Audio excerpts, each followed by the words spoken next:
시청자 여러분, 안녕하셨습니까? 2주 만에 여러분을 찾아뵙습니다.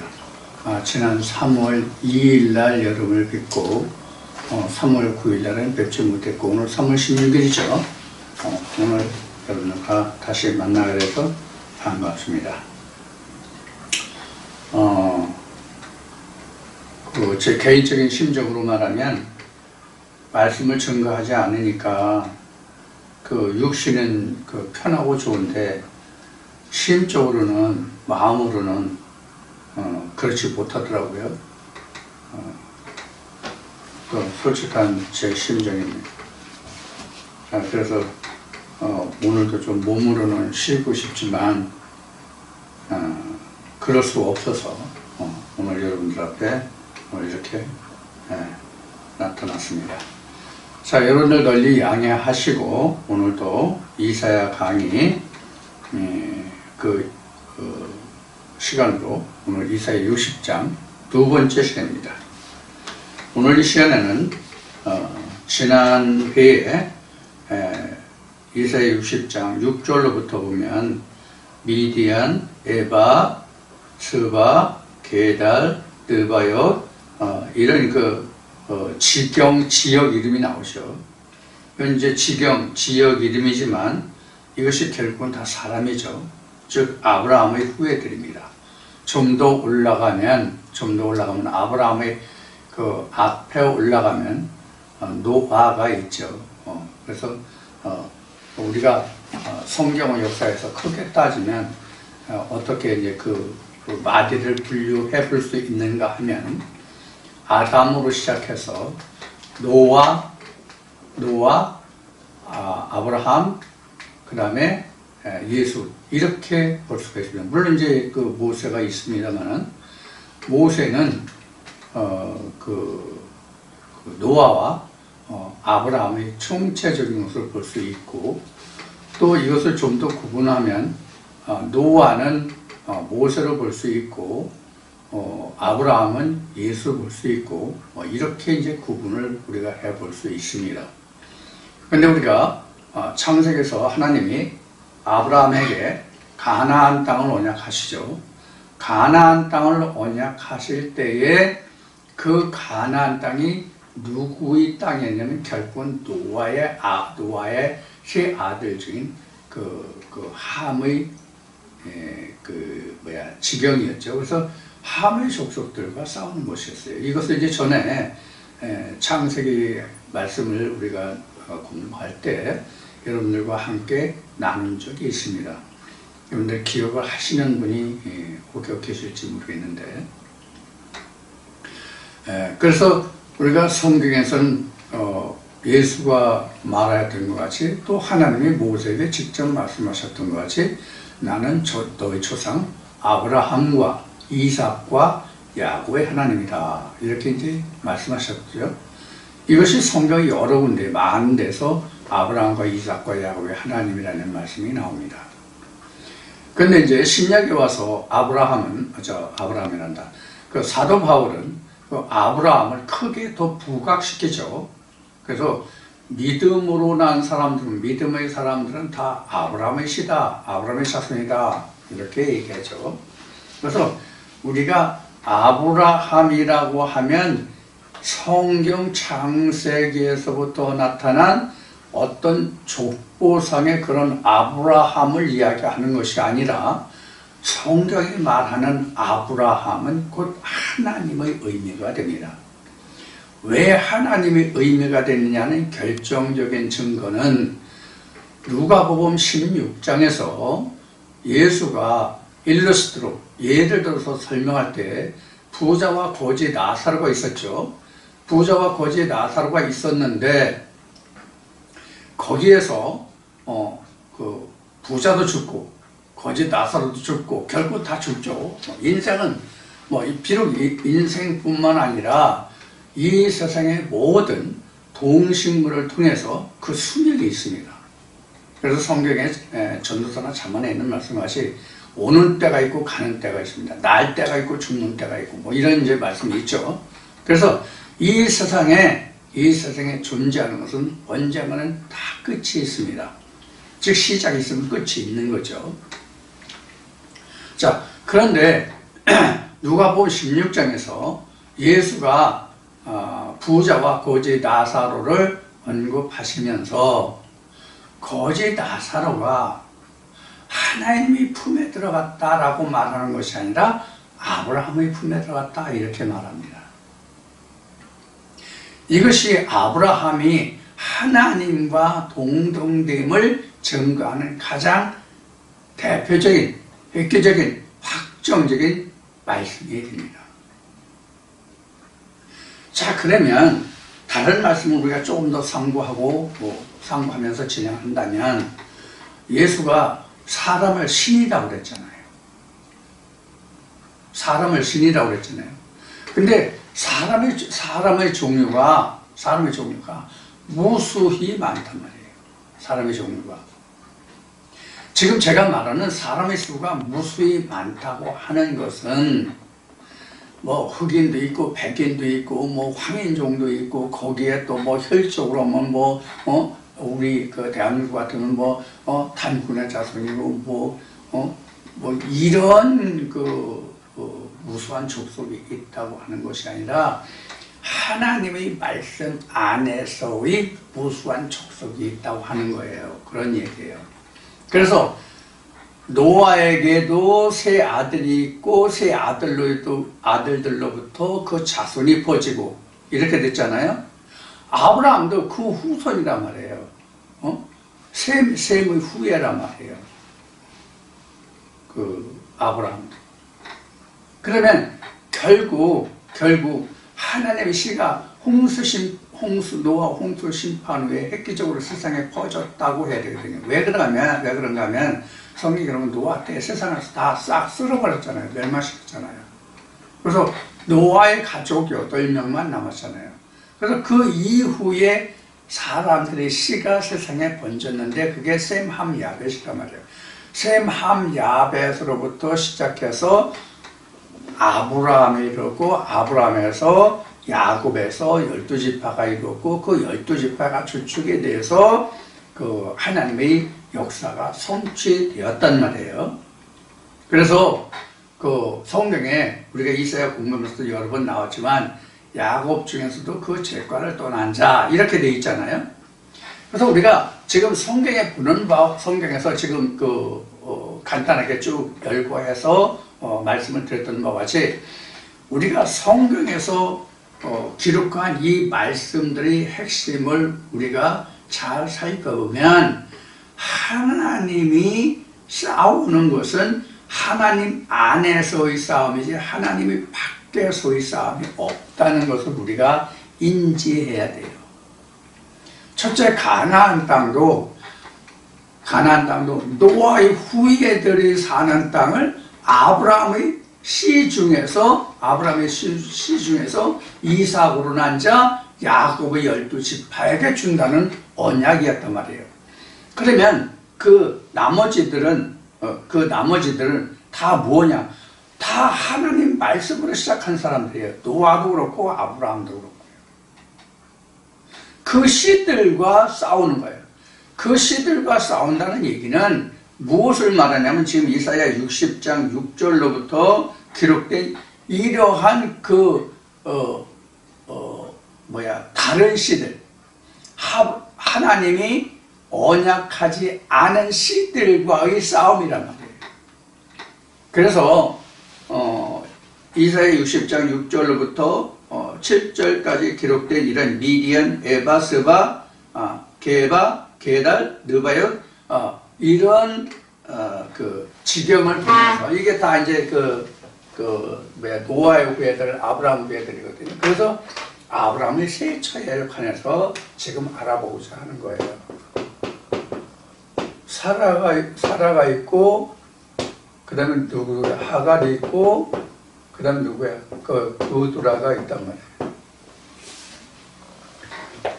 사라에서는 이스마엘이 있고, 그래서 위에가 사라네. 사라에게서는 이삭이 있고, 여기 사라니까 하갈에서는 이스마엘이 있고. 이스마엘이 이삭보다 13살 위죠. 13살이 많아요. 그 다음에 하나님이란다. 아브라함이 사라와 하갈이 죽은 연후에 그들을 취해서 6 아들들을 두어요. 그러면 하나님의 언약이 이삭으로부터 난 자야 하리라라고 창세기에 기록되어 있잖아요. 같은 아브라함의 씨들인데도 불구하고 하나님이 말씀하시기를 이삭으로부터 난 자라 한다. 이렇게 되어 있단 말이에요, 성경에.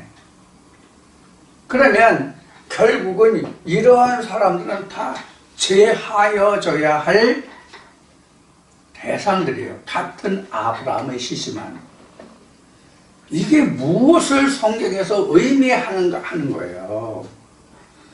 우리가 성경에서 이것을 무엇인지 딱 잘라서 구분짓고 결정짓지 못하면 우리 마음속에서 혼돈이 일어날 수 있는 문제들이 많아요. 뭐냐면 이것을 다시 지금 이제 혈통의 자손들로 봐서 그 초로 봐서 이렇게 이제 성경에 기록된 대로 지금 표면적으로 간단하게 적었잖아요. 그러면 이 여인이라는 것은 사도 바울의 갈라디아 4장 24절인가 에서 이 여자들은 뭐라고 했어요? 언약이다 이렇게. 근데 하나님이 그 언약을 이삭으로부터 난 언약만 나의 언약이다 이런 것과 같은 의미란 말이에요. 그러니까 이러한 자들에게서 나온 언약은 나의 언약이 아니야 이런 뜻이란 말이에요. 이게 무엇을 말하냐면 우리가 지금까지 살아오면서 신앙생활을 통해서 여러 교회에 다녔던 것, 그것도 여기에 속할 수 있고요. 그 다음에 내가 여러 가지 책이나 내가 생각해서 얻었던 그런 것들도 다 이렇게 분류를 질 수가 있단 말이에요. 그러니까 모든 지식이 성경에 기록해 있는 바와 같이 모든 지식은 다 하나님으로부터 나지 않은 것이 없는 거예요. 모든 지식.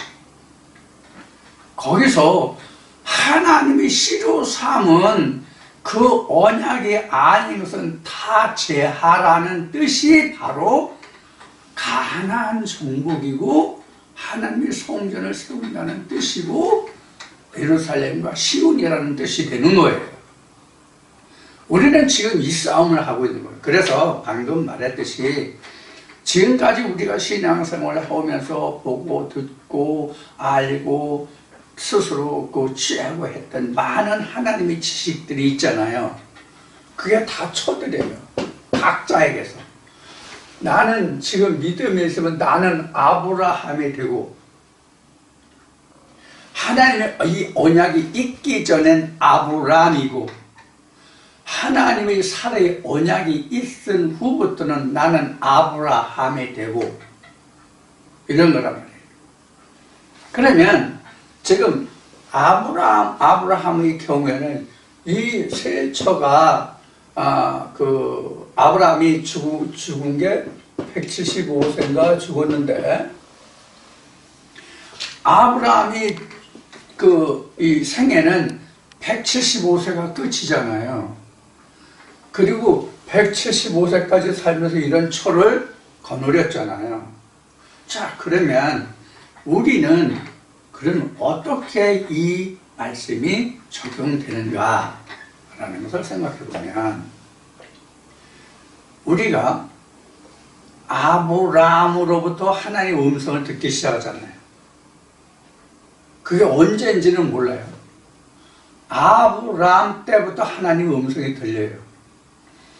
아브라함 때부터 하나님의 음성이 들리는데 그 음성이 어떤 음성인지 분별 구별이 되지 않았다 이 뜻이 뭐냐면 저가 하나님의 음성을 듣고 가기는 가는데 갈 바를 알지 못했다는 뜻이에요. 가긴 가는데 믿음의 길을 걷긴 걷는데 내가 신앙생활을 해서 하나님의 성우를 부르긴 하는데 그 가는 길이 무엇인지 어딘지 목적지가 종착지가 어딘지 그 결과를 모르고 간다는 얘기예요. 이게 아브라함이에요. 그래서 갈 바를 알지 못한다는 뜻이에요. 그러다가 아브라함이 가나안 땅에 이르렀을 때 막벨라 상수리 나무 앞에서 거기서 진을 쳤다고 돼 있죠? 이 상수리 나무가 사실은 뭐냐면요, 하나님이에요. 나무 중에서 견고하고 단단한 나무가 참나무 상수리 나무잖아요. 그래서 이 상수리 나무라는 것은 왕이라는 의미를 가지고 있는 그런 의미적인 말이에요. 그래서 우리도 하나님의 그 말씀을, 즉 내가 신앙생활을 하기 시작하면서부터 내가 천국을 목표로 하고 간다고 가는데 그 목표가 종착지가 무엇인지를 몰라. 결과를 모른다는 얘기예요. 그 말씀의 진의, 그 참 뜻을 알지 못하고 간다는 얘기예요. 깨닫지 못한 상태에서. 쉬운 얘기로 그런가 합니다. 제가 잘 수학에서 인수분해 공식 이야기하는 거 있잖아요. 인수분해 단원이 나와서 인수분해를 공부했는데 나는 그게 무엇인지 전혀 몰라. 분명히 배우긴 배웠어. 분명히 배우긴 배웠어. 그런데 나는 그것을 이해를 못해. 듣기는 들었는데 이게 갈 바를 알지 못하는 거예요. 내가 그거를 완전히 분해하고 풀어보고 할 수 있는 것이 되면 아브라함이 된 거예요. 그런 의미예요. 그때부터 하나님과 동행하고 하나님의 사람이 되고 거기서부터 하나님의 이삭이 나오는 거예요. 그 전에는 다 이스마엘이에요. 그래서 성경 역사를 보면 이스마엘 당대에 12방백이 나와요. 그런데 이삭은 아브라함, 이삭, 야곱 다음에 12족속이 나오잖아요. 이게 4대가 된단 말이에요. 이게 4대. 그래서 4대 만에 가나안 땅을 주겠다고 언약한 것이 바로 이런 의미라고. 그럼 우리가 똑같은 길을 가는 거예요. 내가 말씀을 듣는 게 이 세 처가 다 있는 거예요. 세 처가. 근데 아브라함은 자기가 살아가면서 이런 아내들을 취했잖아요. 우리는 영적으로 이런 아내들이 생존해 있는 상태에서 이 세 처가 동시에 내 안에서 살아있다고. 영적으로는 사라도 있고 하갈도 있고 그두라도 있고, 이 족속들과 우리는 싸워서 이것을 다 이삭의 씨가 되게 하는 작업이 뭐냐면 영적 전쟁이고, 이것이 우리가 성경에서 말하는 뭐냐면 예루살렘 시온이 되는 거고 성전이 세워지는 거예요. 이 아침에 이 말씀을 왜 다시 되짚어서 공부를 하는가 하면, 내 안에 무수한 자손들이 있어요. 하나님 말씀으로 인해 가지고 무수한 씨들이 있다. 그 씨들을 다 작업하고 싸워서 가나안 땅을 정복해 가지고 이스라엘 백성들이 12지파가 그 분배해서 그 땅을 지경을 차지했잖아요. 이것이 이스라엘이 되고, 이스라엘 중에서 어느 한 지경이 예루살렘이 되고, 예루살렘의 한 지경 중에서 시온이 있잖아요. 여호와 이름을 두신 곳, 성전. 이렇게 이루어진다는 것을 여러분들이 이해하시라는 의미에서 말씀드리는 거예요. 우리는 이런 싸움 외에 다른 싸움이 없어요. 예수가 따르는 무리들을 향해서 나를 따르던 내 몫에 대해 십자가를 지라고 하는 것들도 바로 이러한 씨들을 같이 하라는 말씀과 같은 거예요. 그래야 십자가를 지는 거예요. 십자가를 진다는 것은 뭐냐면 그 책무도 있겠지만은 죄의 대가, 죄값을 치른다는 얘기거든요. 그럼 성경에서 말하는 죄가 뭐 도둑질하고 죽이고 때리고 사기치고 이런 죄를 말하는 것이 아니라 하나님을 알지 못하는 죄거든요. 그래서 예수가 요한복음 9장에서 소경에서 날 때부터 소경자들을 통해서 말씀하실 때 내가 본다 하니 내 죄가 그대로 있도다 이렇게 되어 있잖아요. 자, 그래서 우리가 아브라함에게 세 처가 있다는 것, 우리가 아브라함에게 두 처가 있는 것, 사라와 하갈이 있다는 것, 그리고 이스마엘과 이삭이 있다는 것은 우리가 일반 교회 다니면서도 잘 알고 이야기를 많이 듣지만, 아브라함이 그 두 본처와 첩이 죽었을 때에 그들을 지어서 6 아들을 두었다는 얘기는 그다지 말하지 않거든요. 거의 언급이 없어요. 이삭과 이스마엘만 이야기하지, 그 후에 그들을 통한 6 아들에 대해서는 언급하는 바가 거의 없다고요. 신학할 때도 한 번도 들어본 적이 없고 신앙생활 하면서도 한 번도 들어본 적이 없어요. 저 같은 경우에는. 여러분들의 경우는 어떨지 모르겠지만은. 그러나 우리는 여기서 중요하게 생각할 것이 뭐냐면, 지금 자손들 얘기했잖아요. 누가 자손이 제일 많아요? 그들아가 제일 많아요. 6 아들이. 그들아가 제일 많아요. 이것을 우리가 시기적으로 말하면 아브라함의 노년이잖아요. 그들아는. 그러면은 우리가 이런 것을 생각해 보세요. 그 아브라함은 세상의 육신의 연역으로 노쇠한 때지만 우리는 영적으로 노쇠한 때가 된단 말이에요. 그럼 그때 무수한 씨들이 나와요. 그러면 본백성과 다툰단 말이에요. 본처의 자식들과.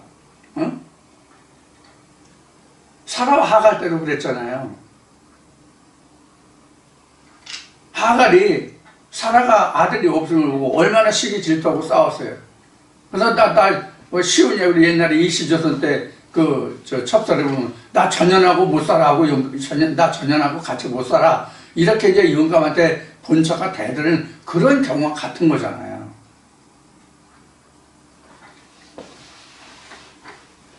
그래서 아브라함이 하갈 내어보내기를 두려워할 때 하나님이 말씀하시죠. 내어보내라. 내가 그들도 내가 돌봐주겠다. 이렇게 말씀하시잖아요. 근데 하나님이 그들도 번성하게 하시긴 하지만 결국 우리가 최종 목표는 뭐냐면 하나의 말씀을 하나로 묶어내야 한다는 의미가 여기 들있단 말이에요. 안 생길 수가 없어요.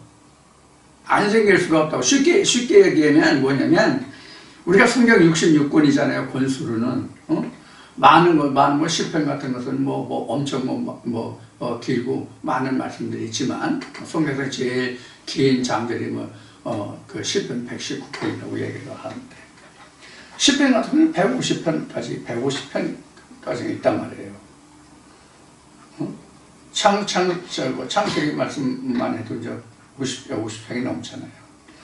이사야만 해도 지금 66장이 되죠. 이렇게 긴 말씀도 있는가 하면 유다서 같이 그냥 한 장으로 딱 끝나는 말씀도 있단 말이에요.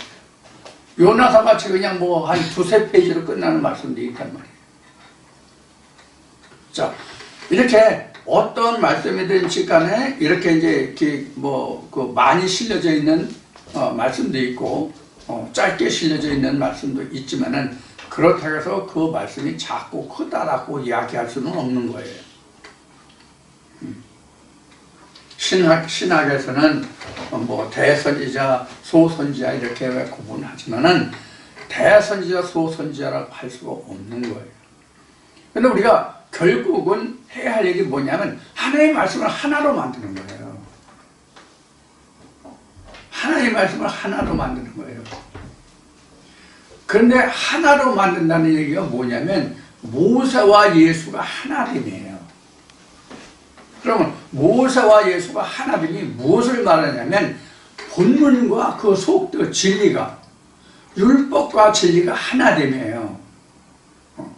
율법과 진리가 하나됨인데 이렇게 처가 많고 그 자손들이 많으면 뭐냐면 율법에서 이 씨가 많이 번지지 진리에서는 그 씨가 분리가 안 된다고, 나누어지질 않는다.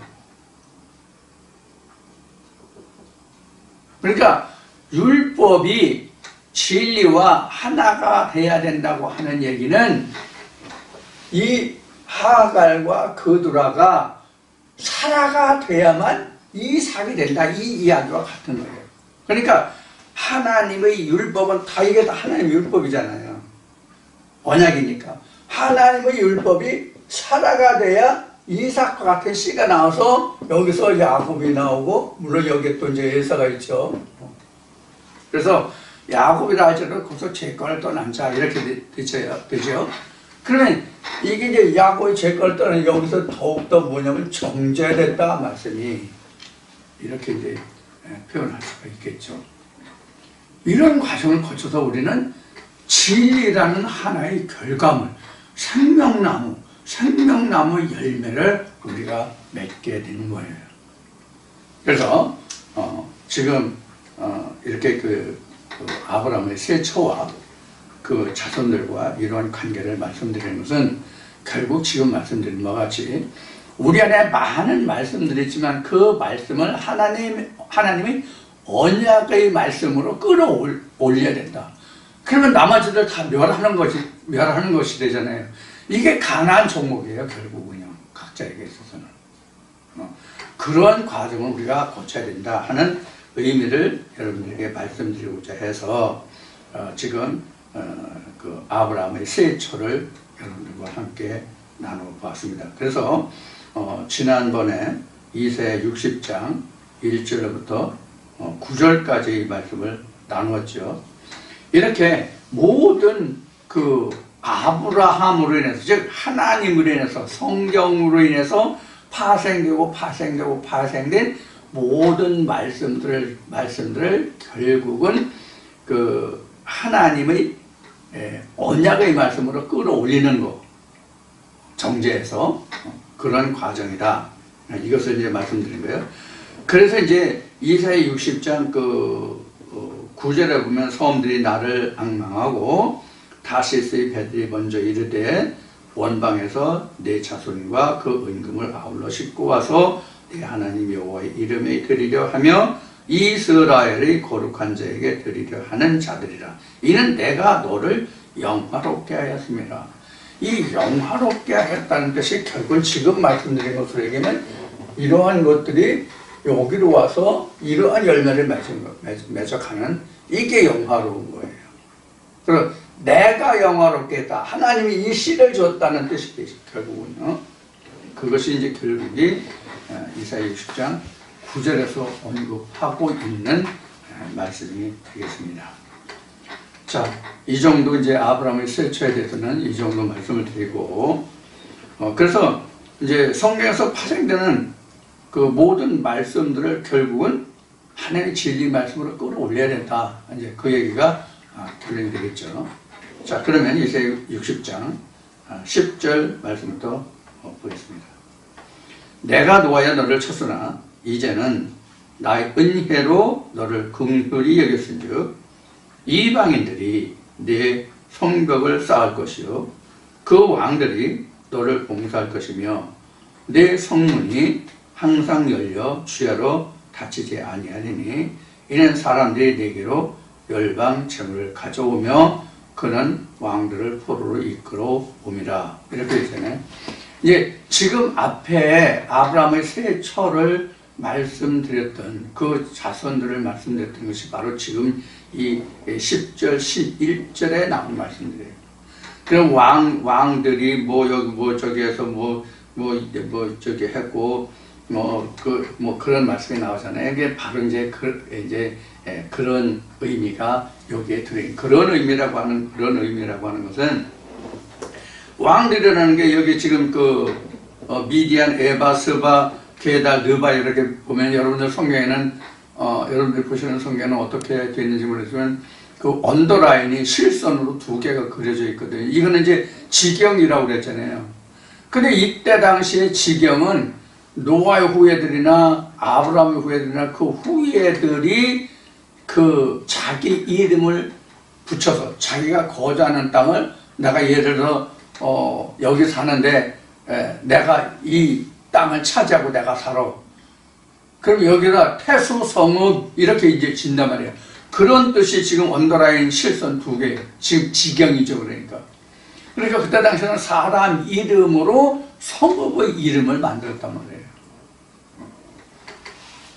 그래서 여기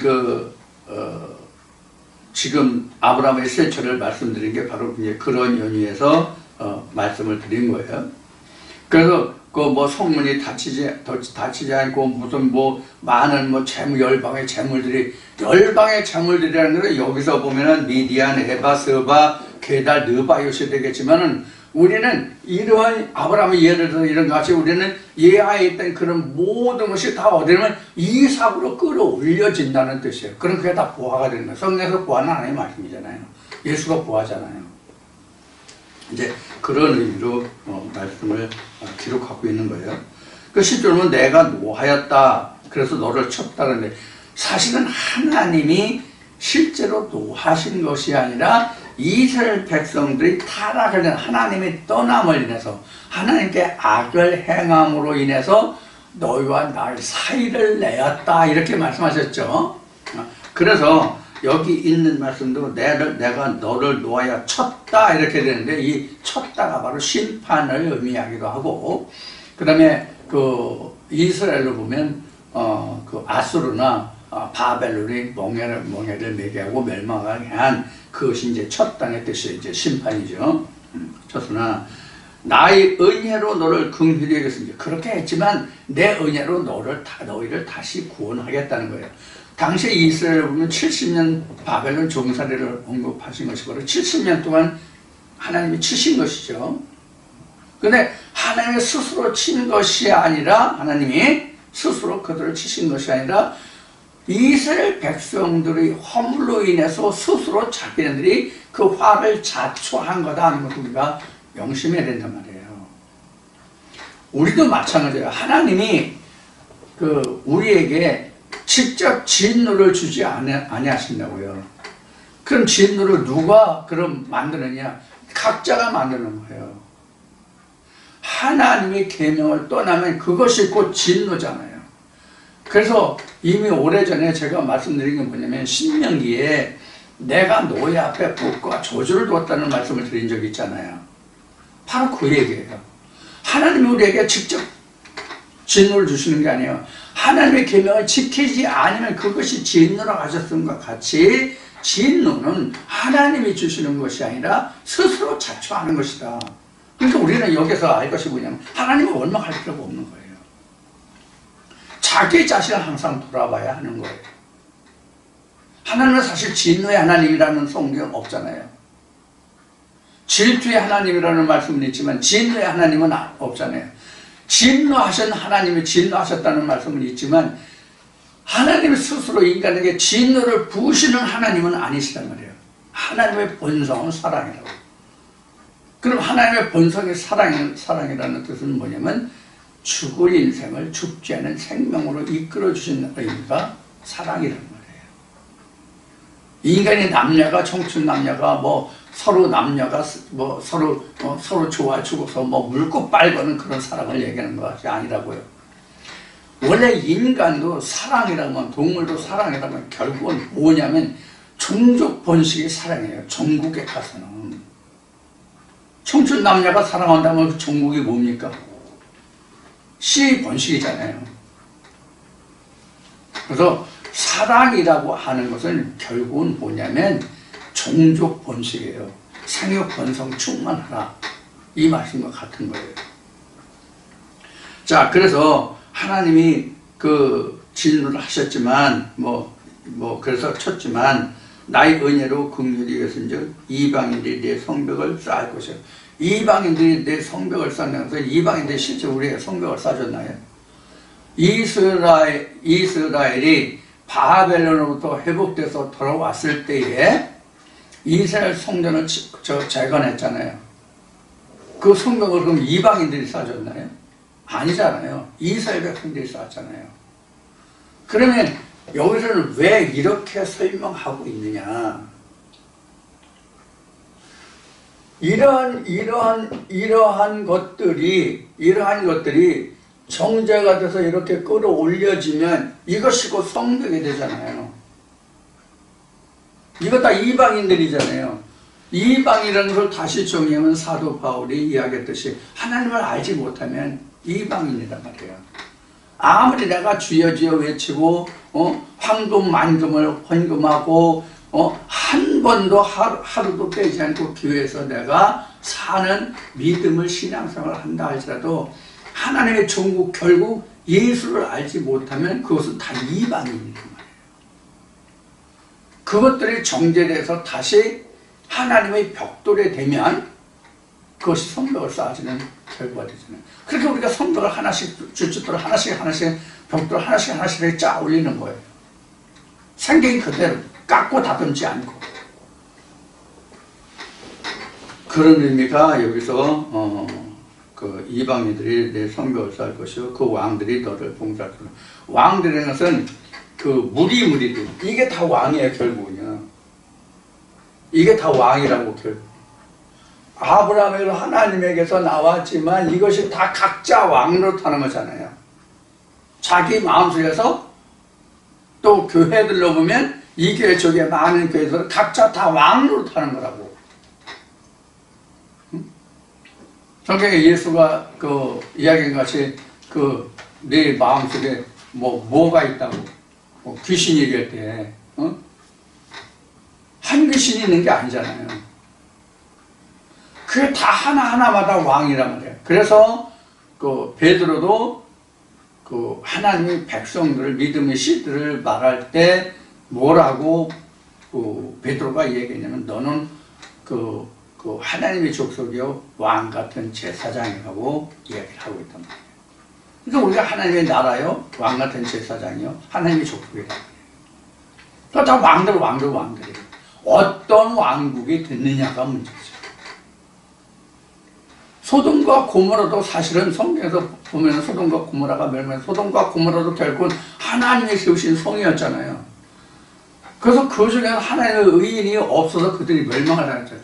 하나님의 의인이 없다는 것이 바로 뭐냐면 하나님이 세우셨다는 뜻이에요.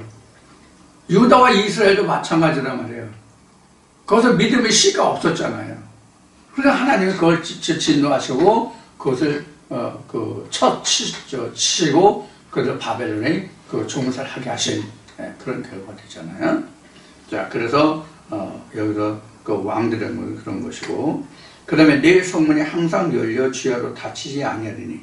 이 성문이 생기는 것은 언제 성문이 생기느냐면 하나님의 말씀이 온전히 세워졌을 때, 즉 열방이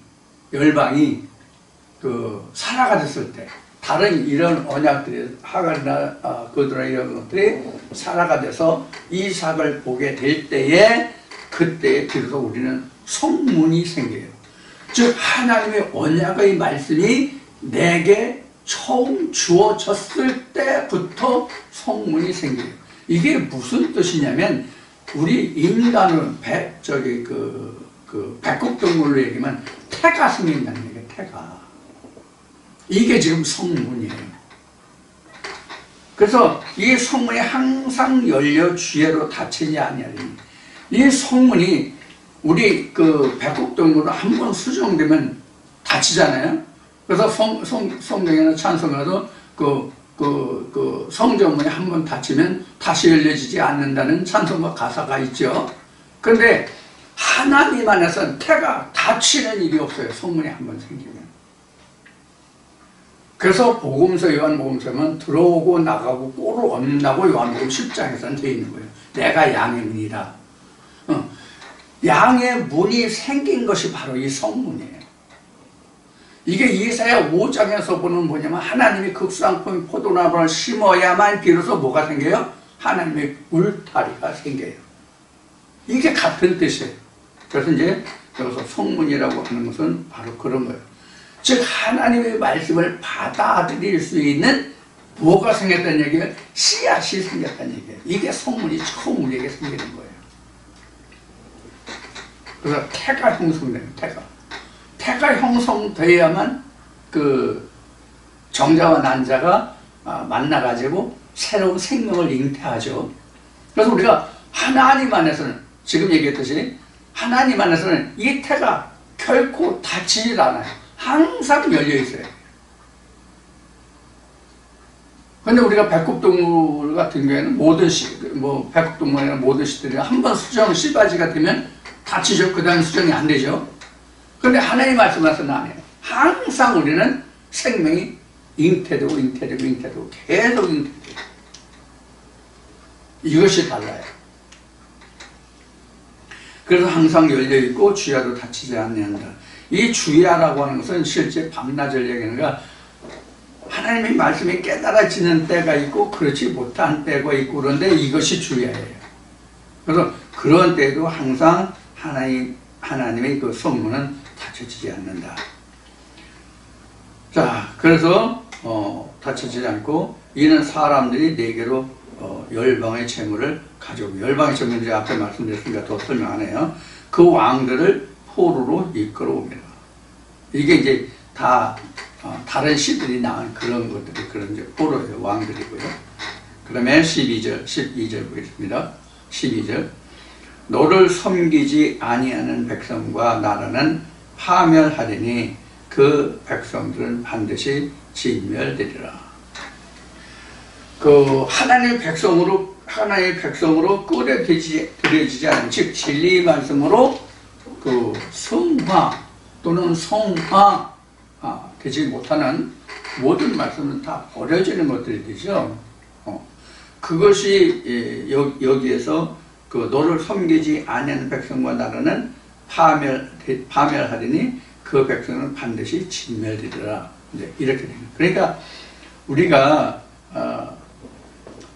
아무리 그 액기스를 먹고 좋은 그 영양가 많이 있는 음식을 먹는다고 할지라도 그 소화 대사 과정에서 소화될 것은 소화되고 섭취할 것은 섭취해서 버려질 것과 취해질 것들이 있잖아요. 그 우리 인체로 말하면 영양의 3대 요소로 들어갈 것도 있고 그것이 그 피가 되고 살이 되고 이렇게 되잖아요. 그러면 우리 그 동물들이 그 살아가는 것은 그 근원이 그 피에 있잖아요. 그 피를 우리 그 심장에서 걸러주잖아요.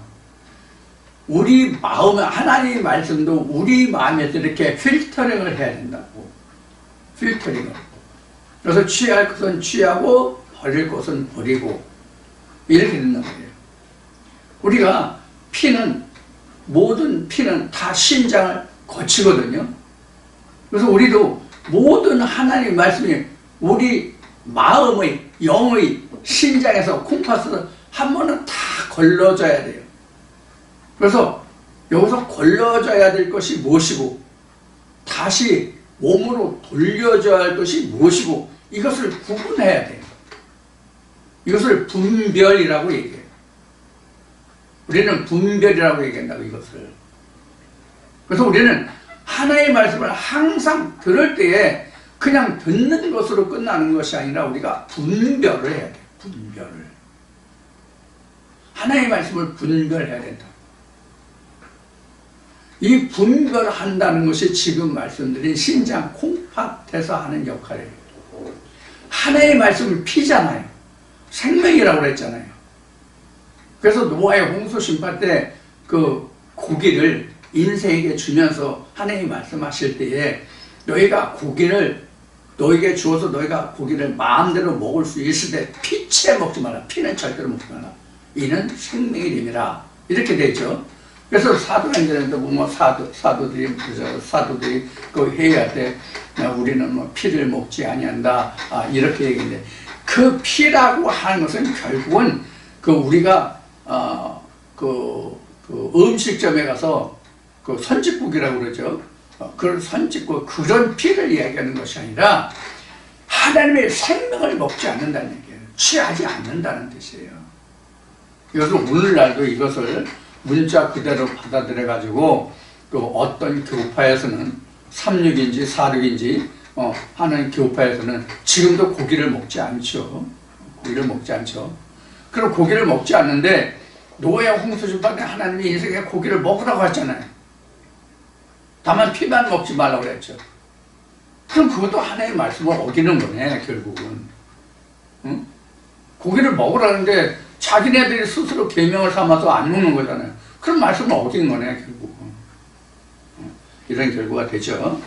그래서 지금 12절에 섬기지 아니하는 백성과 나라는 파멸하리니 그 백성들은 반드시 진멸되리라. 이것이 우리가 이제 그 인체 심진대에서 보면 그 대변이나 소변으로 배설되는 이런 것들이에요. 우리가 그래서 버릴 것은 과감하게 버리고 취할 것은 취하고. 그런데 하나님의 말씀은 우리 그 인생들이 살아가면서 대사장면에서 배설물로 버리는 것과 같이 완전히 버려지는 게 아니에요. 전도서 말씀을 보면은 너희가 식물을 바다에 던지라. 그럼 몇 날이 못 다시 던지리라고 말씀하시잖아요. 그래서 내가 이것은 하나의 말씀이 아니고 이것은 불필요한 것이다. 이건 배설물이라서 버렸어. 버렸다 할지라도 그것이 하나님의 온전한 생명의 말씀을 다시 건져주신다. 다시 건져주신다. 절대로 하나님은 버림이 없는 거예요. 그래서 성경에는 옳담이 있고 예만이 있고 아니라함이 없다고 나온 거예요. 또한 다른 사도행전에도 베드로가 하늘에서 내려오는 보자기에 쌓아서 내려오는 그 물건을 보고 내가 부정한 것을 먹지 않았다 이렇게 되어 있잖아요. 근데 하나님이 뭐라고 말씀해요? 내가 부정하지 않다고 내가 먹으라고 내게 주는데 왜 네가 부정하다고 하느냐 이런 말씀도 있고요. 하나님 하나는 본래 부정한 것이 없을 때 사람이 부정케 했다고 하는 말씀도 있단 말이에요. 그래서 나는 그것을 받아들이지 못하고 배설물로 버렸다 할지라도 하나님이 그것이 취하여야 할 것이라면 반드시 그것을 또 취하게 하신다 하는 것도 여기서 덧붙여서 말씀을 드립니다. 자, 지금 12절까지 말씀을 나눴네요. 12절까지 말씀을 나눴는데 좀 잠시 쉬었다가 다시 시작하겠습니다.